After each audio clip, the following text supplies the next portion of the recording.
Live from KSAT 12. The 6 o'clock news starts right now. We're learning new information today about a Bexar County software upgrade that's been causing some big problems. So for a week already, we've been telling you about delays and people being released from jail, missing court case information, or wrong verdict outcomes being reflected online. Well, an order from the Texas Supreme Court required the county to upgrade its software systems. But some other states using that exact same system have also dealt with problems and some lawsuits as a result. Erica Hernandez talked with a district attorney in North Carolina who says they heard about the red flags years ago. We were warned, or at least given some level of caution by other jurisdictions. Spencer Merriweather is the district attorney in Mecklenburg County, North Carolina. Despite what Merriweather says were warning signs, the state of North Carolina paid $100 million for the Tyler technology system called Odyssey, the same court management system Bexar County rolled out in late May. North Carolina started using the software in 2023, and Merriweather says problems started popping up immediately. What we know now, even a year into this, that it takes more people to accomplish less in more time, which is not necessarily what someone thinks of when they think about a technological advance. A federal lawsuit in North Carolina claiming that eCourt's launch caused people to spend days or weeks longer in jail than they were supposed to. Others have been arrested repeatedly on the same warrant, even after their charges had been dismissed. Bexar County is not alone in Texas in experiencing those issues. I know that recently Dallas has had their fair share of issues as well. So I'm not necessarily surprised by it. An order from the Texas Supreme Court mandates that all counties integrate their court filing system with an electronic filing service called Research Texas. It's a website that compiles court records statewide and is run by the same company behind the software Bexar County is struggling with now, Tyler Technologies. Bexar County's deadline to make the transition is October 1st. As for the lawsuit in North Carolina, that is still pending. Here in Bexar County, as far as we know, there has been no lawsuits filed here so far. Earlier this week, we did speak to Judge Peter Sakai, who told us that the county is doing everything it can to fix this problem. Erica Hernandez, KSAT 12 News. Now, we've been reaching out to Tyler Technologies for days, requesting comment. At around 4 o'clock this afternoon, they sent us a written statement that said, in part, quote, "We have been working closely with the county to address and resolve implementation concerns. This is a large-scale implementation, and the county's change management practices are following the traditional protocols for a project of this magnitude. Throughout this transition, we are unaware of any software or systemic technical issues impeding core work," end quote. Now, in just a few minutes, we're going to be speaking with Bexar County Sheriff Javier Salazar about how his department is handling those issues with Odyssey and also what they're doing to fix it. So stick around because that's coming up tonight at 6:30 during our KSAT Q&A. A local man is facing charges of child sex abuse. At one point, the suspect worked for an organization that helps some of the most vulnerable kids. 45-year-old Jacob Cuellar is accused of repeatedly sexually assaulting a girl starting in 2017. The girl spoke out 2 years ago when she was 11 years old. Cuellar was arrested yesterday. He was once the CEO of Laurel Ridge Treatment Center. That's a mental health facility for children and adults. It does not appear the girl in this case had any connection to that center. We asked the company if they feared any patients, though, may have been harmed. So far, they have not responded. Fight. Housing is a human right. So 2 days after Opportunity Home CEO Ed Hinojosa Jr. was let go, some of his supporters taking to the steps of City Hall to get him that job back. Now, among the group were the Coalition of Dignified Housing and District 5 Councilwoman Terry Castillo. On Wednesday, the Housing Authority's Board of Commissioners unanimously voted to cut Hinojosa's contract, citing a need for fresh leadership to steer Opportunity Home in a new direction. Now, Hinojosa's supporters say the long wait list at Opportunity Home is a systemic issue, and they say it's not Hinojosa's fault. Ed came in here, he said housing is a human right, he believed it, he fought for it. He was all about making sure that housing was accessible, that it was quality, that the tenants were treated with respect, and first and foremost, that they were heard. Hinojosa was a vital part of preserving public housing, including the Alisson Apache courts. Right now, Michael Reyes, a public affairs officer for Opportunity Home, is the acting president and CEO of that organization. In other news now, a question some people are asking, and that's whether a councilwoman crossed the line. People are asking that question after the San Antonio Report released a story last week. Northwest Side Councilwoman and likely mayoral candidate Melissa Cabello-Haverda pushed for the city to give $300,000 to a new nonprofit, which is run by one of her staff members. So tonight, Garrett Berger spoke with the councilwoman, who says that all of her actions were all above board. At a city budget goal-setting session in April, District 6 Councilwoman Melissa Cabello-Haverda recommended the city invest in a new nonprofit, the Latino Texas Policy Center. They can be incredibly useful to council, to other governmental and nonprofit agencies, and really further inform and influence policies affecting those vulnerable communities. The center is led by Natalie Sanchez-Lopez, who, her LinkedIn page shows, is also Cabello-Haverda's policy director. At the time, though, you did not mention your staff members' involvement with that group. Why not?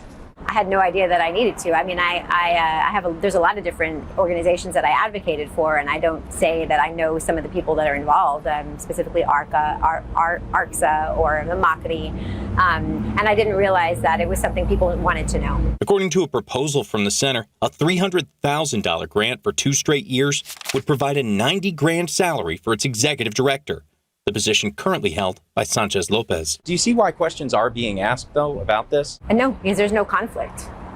Why do you say that? Where there's a code of ethics, and I've read through the code of ethics, and there is no conflict. Councilwoman Adriana Rocha Garcia is a former chair of the Ethics Review Board and is also considering a mayoral run. She said it's not another council member's place to say if there was an ethics violation, but she did say she would never have done that. To me, it's all about the perception. We have to be extra guarded with what we do, in particular with our employees and with the people that we help coach up. Cabello-Haverda discussed the issue with the city attorney's office, though neither she nor city spokesman would reveal what was said. The councilwoman did say she was confident there's no conflict of interest. We checked the conflicts of interest portion of the ethics code ourselves, and it seems to mostly revolve around their family members or the official's own financial gain. Their staff members, doesn't look like it makes the list. The city clerk told us no one has filed an ethics complaint about this either. And if the funding gets to a vote... Even though that, I don't have to recuse myself because I understand the perception. I would absolutely do that. And if the funding passes, Cabello-Haverda says her staffer would have to choose between staying with the district or staying with her nonprofit. I'm Garrett Berger, KSAT 12 News. All right, switching gears right now, we're going to take you outside where, yes, my friends, muy caliente still. But it's Friday. Yeah, but it's also going to stay that way. Yep, we are kicking off the weekend on a hot note, that is for sure. We've seen plenty of sunshine out there this afternoon. Still have a little bit of humidity that we're dealing with as well. 96, feeling like 99. Could be worse, but yes, it's definitely going to be a couple of days into the weekend to be careful out there if you have any plans with Dad out in this heat. High pressure still in control, so we're going to continue to see those highs top off near the century mark both tomorrow and into Sunday. However, it's possible that we see a few changes work into the forecast next week in the form of some tropical moisture that may try to work into parts of South Texas. That could mean maybe a few scattered chances for rain by Wednesday and Thursday. We're going to time out those details coming up in just a bit. All right, thank you, Mia. Let's take a look at a traffic trouble spot right now. I-37 at Hackberry. You can see just south of downtown. Looks like the far right lane there for drivers is closed off because of some sort of accident, wreck there. We got some flashing lights off in the distance, so you can see that they're dealing with whatever that tie-up is in that one lane, but it's definitely slowing things down as traffic has to make its way around that at I-37 in Hackberry. Okay, so we're looking at traffic there. You know, it's the weekend, so you know what that means. Lane closures. Yep, on the far northwest side. Starting tonight at 9, several parts of I-10 at Loop 1604 are going to be closed. That includes I-10 East at Loop 1604. The main lanes of 1604, those are going to be open throughout the weekend, and things should return to normal by 5 a.m. on Monday. Oh, baby, can't you see? Yeah, tried to be good, but good wasn't good enough for me. We're putting the spotlight on the local music scene, so snap the QR code on your screen there. The link will take you to the latest installment of SA Vibes. That's KSAT's local music series. This month, we're featuring Anthony Prater, who's been part of the San Antonio music scene for more than 2 decades. His folk sound's got a catchy vibe, and you could even learn some of the San Antonio history that inspired a lot of his songs. SA Vibes is available on all of our KSAT digital platforms. And we want you to stick around because still ahead here on the news at 6. Fun fact, maybe this could be a trivia question, a local one. Did you know that San Antonio's police chief is a cat lover? Yeah, after the break, how Chief William McManus and the rest of the department are working now to get more cats adopted. And he can do an interview with a kitten on his shoulders. Yeah. Apparently. But first, let's take a look outside with Live Cam. We're turning up the heat for Father's Day weekend. Meteorologist Mia Montgomery has your full forecast next.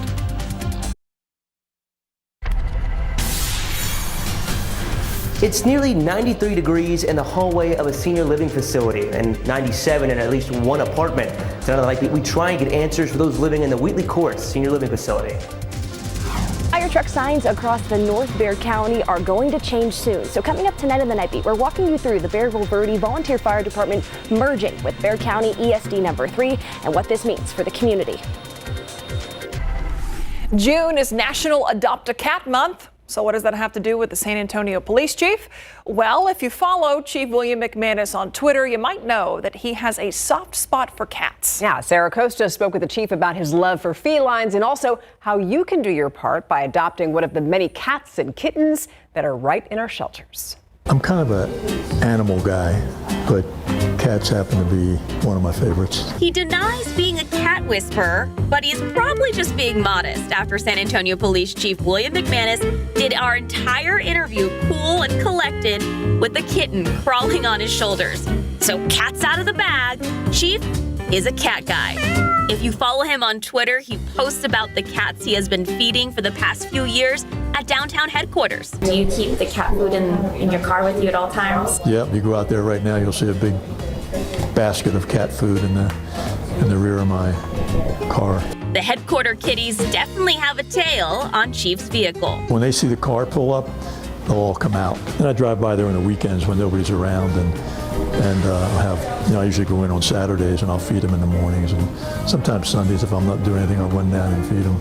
He is sharing his love of cats because he wants to raise awareness for Cat Adoption Month. San Antonio Animal Care Services is at full capacity in its feline section and is encouraging cat or kitten adoptions, fosters, and its community cat program. We have a lot of feral cats in San Antonio, but we also have a number of organizations, Animal Care Services included, that are proposing and supporting the only real life-saving solution, and that is trap, neuter, return. The community cat program is for when a feral cat shows up at your door, like Chief's headquarter kitties. The program helps you trap, spay and neuter, vaccinate, and release them back to their community, where they live out their life outdoors, and people like Chief provide them with food, water, and outdoor shelter. There's a need. I mean, there's so many stray animals on the street, and if they can be taken care of, great.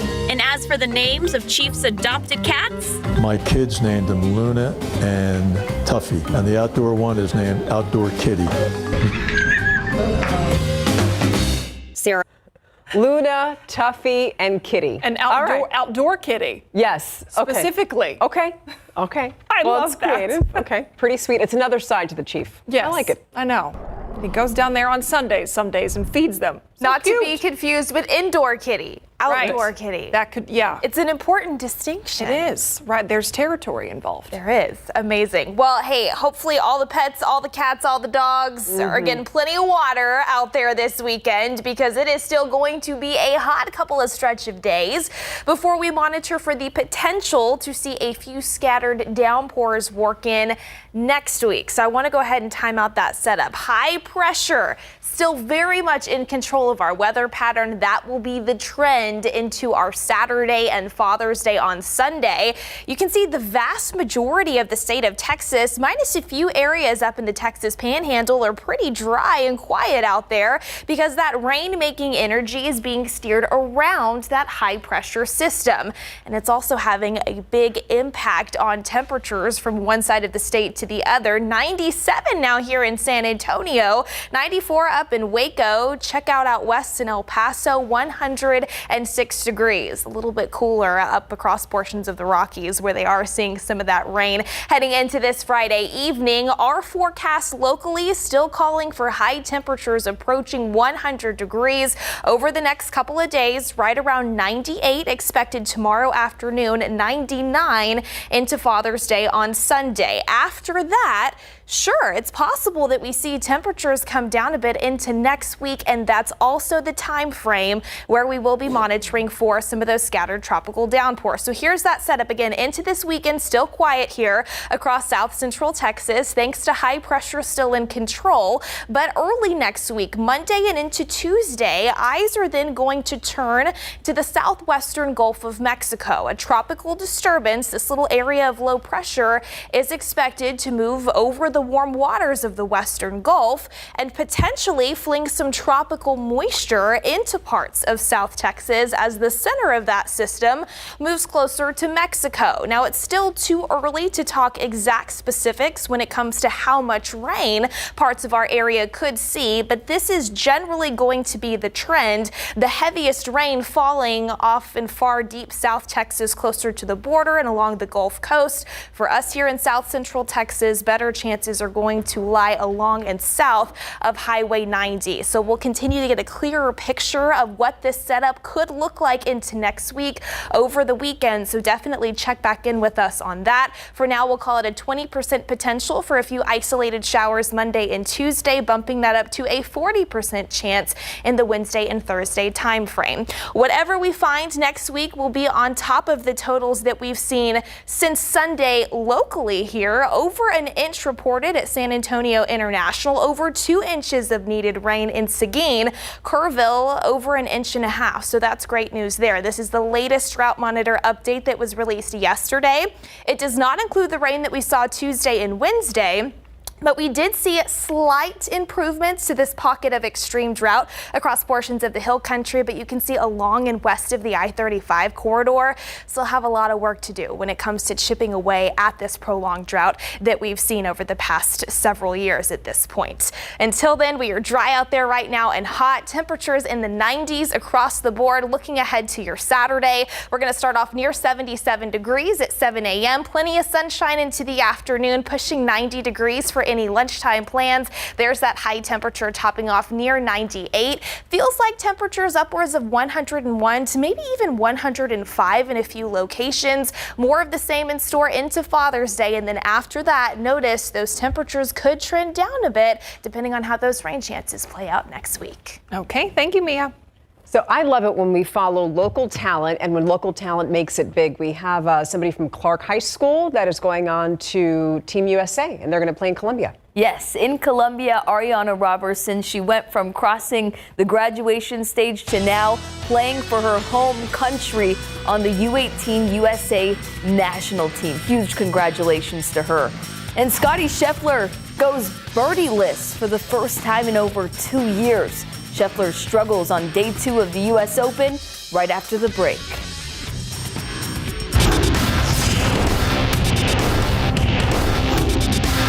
The NBA's Rookie of the Year spotted making a grocery run at H-E-B yesterday. Online discourse says this is an H-E-B in Bernie, and Victor Wembanyama was filming a commercial. Stars, they're just like us.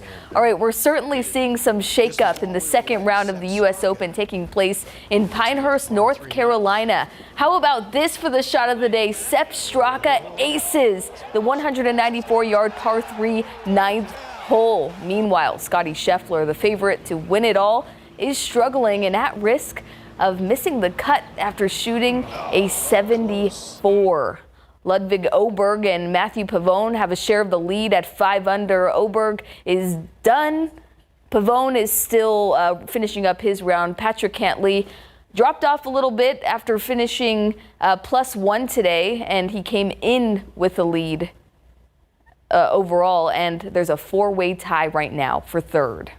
All right, by now you've probably seen this wild ending to the San Antonio Missions game against the Midland Rockhounds on Saturday night. What would have been a walk-off home run for the Rockhounds was appealed by the Missions, saying that a Midland player didn't touch third base and he was coming home. Third baseman Marcus Castellon got the last out, and he told us about how memorable that ending was.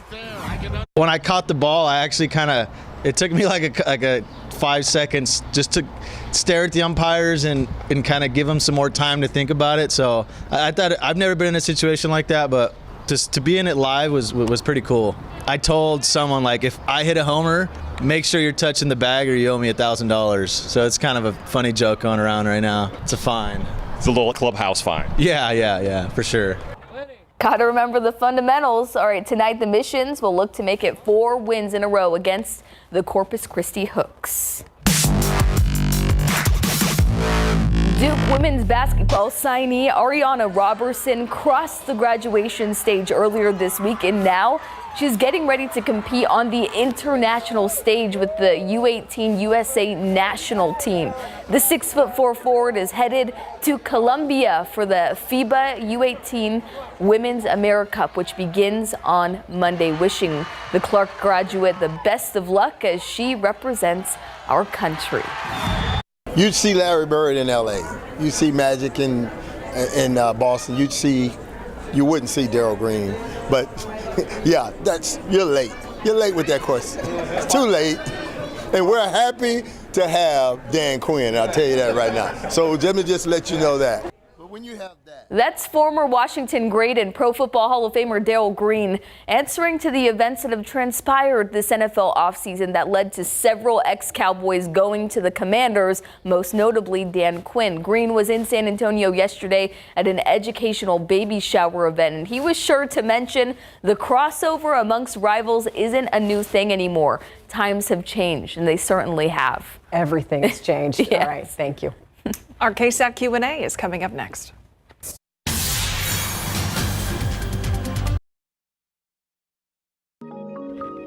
We keep digging into the ongoing issues with a new court records management system within Bexar County. We're reporting on the problems it's caused, and we're also keeping tabs on whether things are actually getting any better here in Bexar County. Joining us now to talk about that very thing is Bexar County Sheriff Javier Salazar. Sheriff, thank you for pulling over and for following the law to do this interview. So we'll start here. You know, a lot of people have been talking about the problems. Today you said it was a little bit better. What problems are still happening with this online system as of today? Well, let me start out by saying I'm exceedingly proud of my people that have just done a really good job. They've canceled vacations to work on this thing literally around the clock, and they've done a great job factoring everything in. It's absolutely, we're a lot better. We've still got a ways to go, but things are going a lot better. What I can tell you, like, again, I don't believe that this was done out of malice on the part of anybody, but look, when we know that tech is going to do what tech does, it's not always going to act the way it needs to.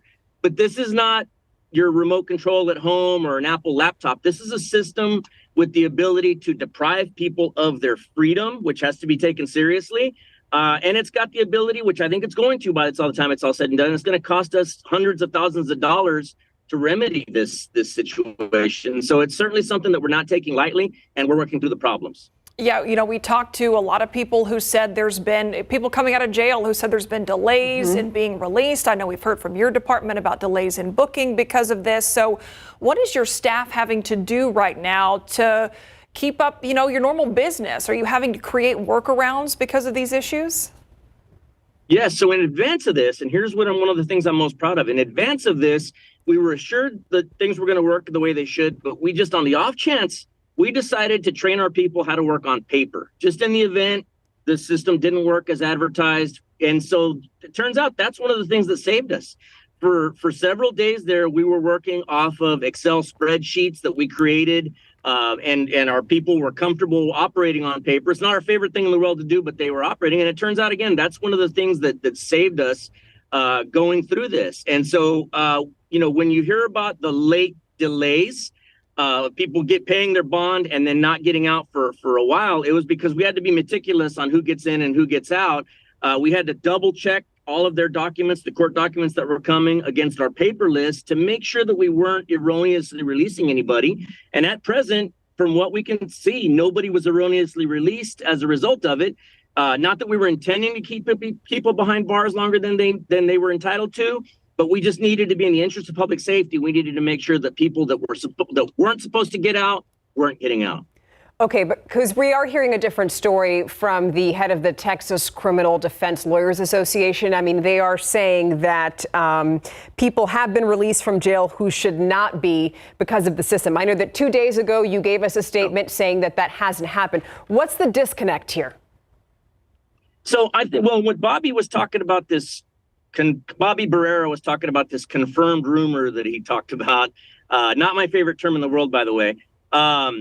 I think he made mention of a client of his that was sitting in front of him in his office, and they were able to look on the computer, and the system showed that the guy was still in custody. Well, I maintain that person was probably supposed to be out. We let him out the way we were supposed to, but the system had not yet caught up to reflect that. So I don't think it was that people were walking free that should not have been walking free. I think it was the system that wasn't quite caught up to it. Like, for example, today, our system, the system itself, shows about 200 people more that are in the jail than what we know are actually there, based upon, we're literally going through and hand counting inmates and looking at our paper system. And so there's still a disconnect between how many the system says should be there and how many we know for a fact should be there. So I do take exception to that somebody would make that accusation when my folks have just done a really outstanding job of making sure that things run as smoothly as can possibly be in light of the challenges posed by this technology. On top of the tech challenges, you shared some numbers with us. The jail is almost at capacity, roughly 5,000 inmates right now. So that's a challenge in and of itself. I know that we have talked with some officials in different states that have used this same system, and a year out, they're still dealing with issues. And some of them told us before implementation in other places, they'd heard some warning signs, some red flags. It sounds like there were years of conversations here in Bexar County. Had you heard anything negative before this implementation? Any kind of warning? Well, I think this was actually in place before I even took office about 8 years ago. This was already in the works. So all I heard was they were getting a new system. Everything's going to be great. Everything's going to work as it should. And so I had no real reason to question it. Can't say I had heard about any of the issues that were happening in other states. Of course, now, looking at it, all you got to do is Google this company, and you see some of the other challenges they've had in other parts of the country. I see that people are saying that a year out, they're still seeing issues. God, I hope that's not going to be the issue here in Bexar County. I'm hoping we'll be through the bulk of our challenges within the next week or two. That's what I'm keeping my fingers crossed with that. But with that being said, every day we're still finding things that are a challenge with the system, and we're having to overcome those. Even today, we were still finding some things that aren't right with it. Now, do you have a number on the number of people who have been affected by this that are still in jail that were supposed to be released but haven't? No, I don't believe that. So at last check today, we didn't have any pending people being bonded out that beyond the normal numbers. We sent you a picture of our booking section, which to the untrained eye, that just looks like a bunch of empty seats. But that same picture, that same room several days ago was just a sea of humanity. So we sent you that to show you how emptied out that booking area is for us. And that's actually far below the norm on a Friday. So it just tells me my folks are doing an outstanding job with this situation. So it sounds like you seem confident that these issues are going to be resolved. Well, we're first responders. We can't sit and lament and darn it, this thing didn't work out the way it should. First responders, play with the hand that was dealt us. And I'm satisfied that my folks have done everything that they can, again, in advance of this, preparing to work off of paper. As it turns out, that's what saved our bacon during this process.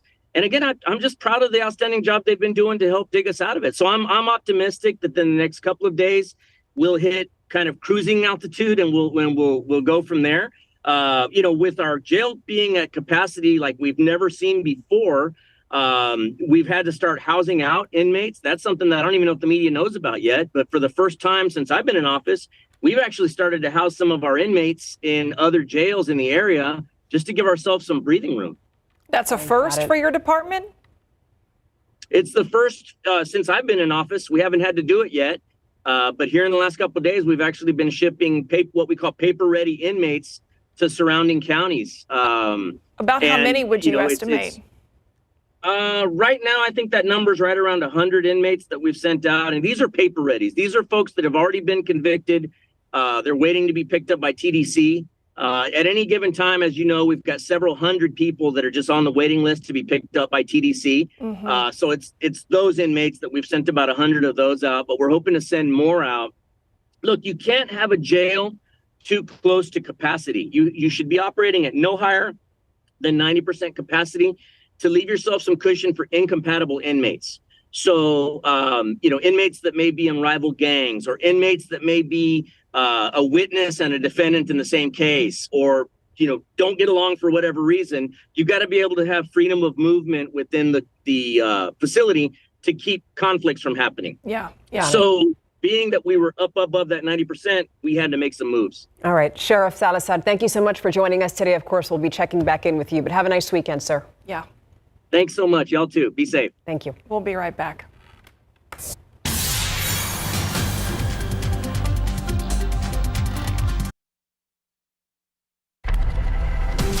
Look outside with live cam once again this evening, making weekend plans. Hopefully it includes something cool. Yes, some body of water, treat dad to maybe an indoor lunch, and then head outside a little bit later in the day as we start to cool things down in the evenings, because highs are still going to be nearing the triple-digit mark tomorrow and into Father's Day.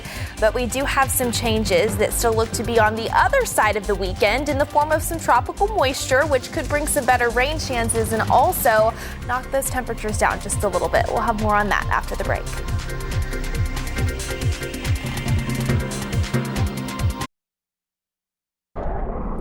All right, welcome back. 6:45. We just want to wish a very happy Father's Day to all of the fathers out there. And I'm sorry, it's just not going to be the best weekend for grilling or anything like that. But I know there will be plenty who still do it. Yes, of course. Absolutely. Maybe put the grill under the outdoor deck or something, like the little overhang, so you're at least in the shade, and then take some breaks here and there. Don't forget the sunscreen too. That's also going to be something to think about, just with the UV index still being elevated over the next couple of days. We're no strangers to that. Of course, we've been dealing with the heat over the past several weeks. Today, no exception. Take a look at the almanac data as we are wrapping up this work week.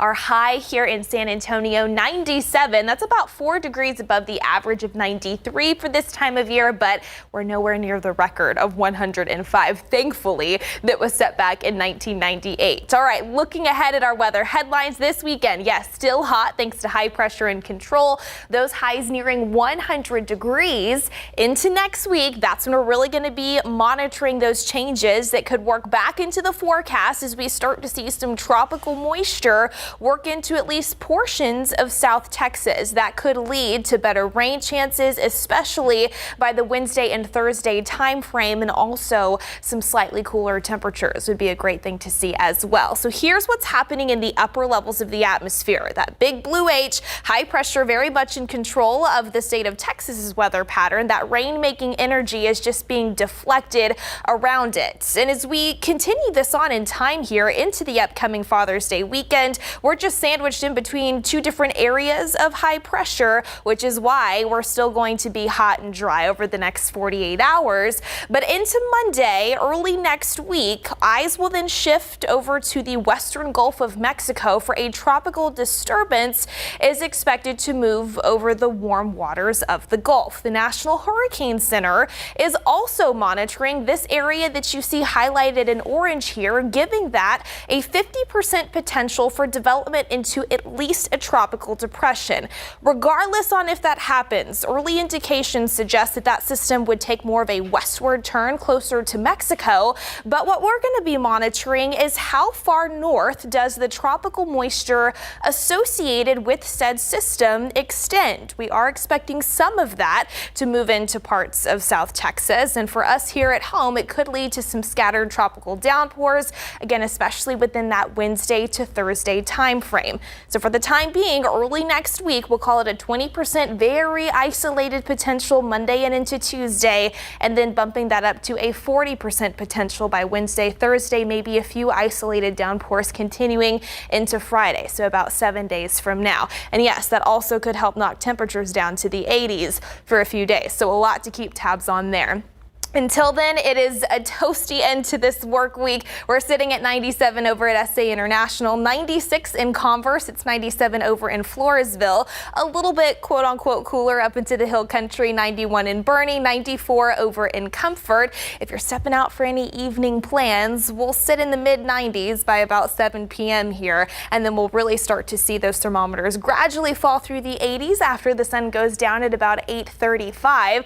Into your Saturday, it's possible we see a few clouds first thing in the morning, starting off near 77 degrees, 86 expected by 11 a.m., 95 by 2 p.m., and then forecast highs topping off in the upper 90s, feeling closer to 101 to maybe even 105 in a few locations tomorrow as well. Most of us will reach for the upper 90s. It is possible we see a few low triple digits mix in here and there. We'll copy and paste that, if not build by a degree or two into Father's Day. So yes, some pool time for dad, a great idea on Sunday. And then notice your temperatures too. If we can start to see those better rain chances take shape into next week, we could be dealing with a few afternoons in the 80s. So Two thumbs up there, some rain chances and some slightly cooler temperatures. We'll talk more specifics on that when we get a clearer picture this weekend. All right, love it. Thank you. Thank you, Mia. The Buzz is next.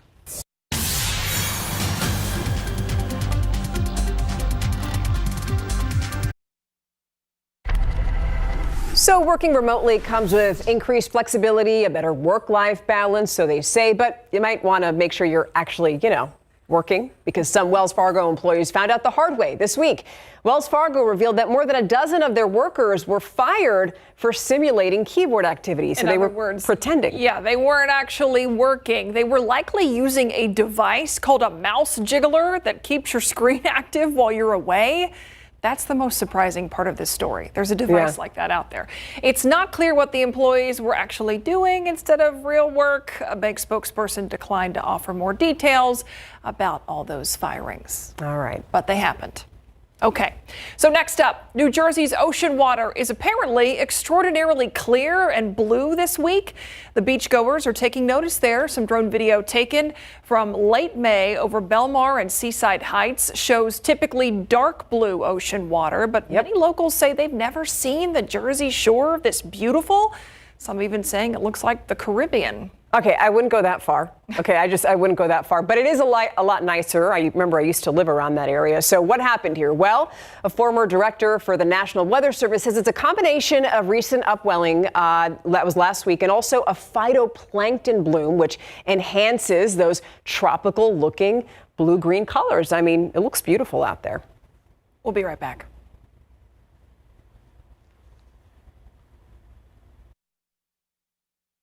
Okay, still hot over the next couple of days, nearing 100 degrees in the afternoon. Still feeling a few degrees hotter when you factor in some of the humidity in place. Into next week, maybe a slight dip in some of those temperatures if we can find those better rain chances returning to the forecast. Right, yeah, we'll be looking for them. Thanks, Mia. And thank you for watching the news at 6. Happy Father's Day to all the wonderful fathers out there. We'll see you right back here on the Night Beat.